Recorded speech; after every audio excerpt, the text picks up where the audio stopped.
4 নম্বর কৃষকদের টাকা থেকে বঞ্চিত করা হলো কেন? জবাব চাই। ছাড়তে হবে, রেডিও অফিসারে আমরা পদত্যাগ করতে হবে। শস্য বীমার টাকা না পেয়ে কৃষকদের আন্দোলন। 2024 সালে বন্যায় ফসলের ব্যাপক ক্ষতি হয়। আপনারা দেখছেন পিবিএন বাংলা নিউজ। মুখ্যমন্ত্রী মমতা বন্দ্যোপাধ্যায় যে এলাকাগুলি বন্যার জলে বিশেষভাবে ক্ষতিগ্রস্ত হয়েছিল সেই কৃষকদের ক্ষতিপূরণ ঘোষণা করে। চাষিদের দাবি, এলাকা সহ কৃষি অধিকর্তার সঠিকভাবে রিপোর্ট না পাঠানোর জন্য আমরা ক্ষতিপূরণ পাচ্ছি না। প্রথমে তারা কৃষি সহ অধিকর্তাকে ডেপুটেশন দেয়, সহ অধিকর্তার পদত্যাগ দাবি করেন।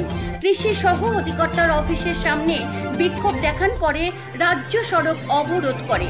ক্ষীরপাই টিওপির পুলিশের হস্তক্ষেপে অবরোধ ওঠে। শস্য বীমার দাবিতে কৃষকদের আন্দোলন।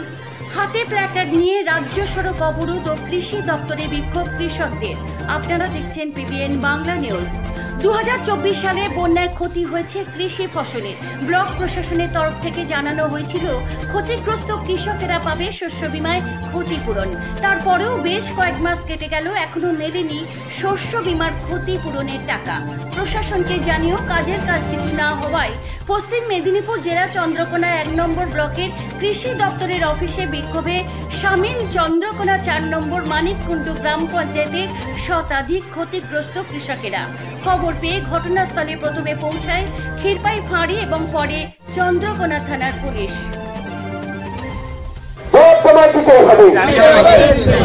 কৃষকদের 4 নম্বর অঞ্চলের কৃষকদের বঞ্চিত করা হলো কেন? জবাব তোমায় দিতেই হবে।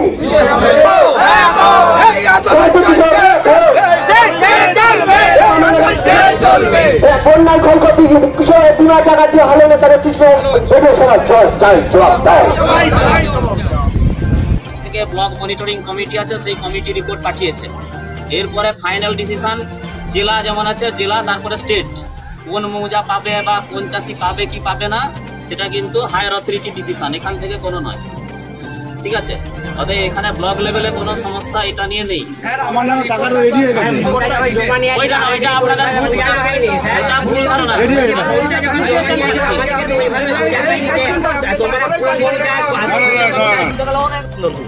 এই আন্দোলন আমাদের কাজগুলিতে বাড়ি 4 নম্বর মানিককুণ্ডু গ্রাম অঞ্চল। শস্য বীমার টাকা আমরা পাইনি, আর শোনা যাচ্ছে বাইরে অন্য অন্য গ্রামে সবাই পেয়েছি। সেই জন্য আমরা সবাই চাষি মিলে আমরা এসেছি আজকে এখানে এডিও সাহেবের কাছে আন্দোলন করতে, যে কেন আমরা পেলাম না, ও টাকা আমাদের চাই। এই আমাদের আবেদন নিয়ে আমরা কৃষকরা সবাই এখানে জমাচ্ছি। আপনার নাম? উমাকান্ত মণ্ডল, কাজকুলি, বাঁকা।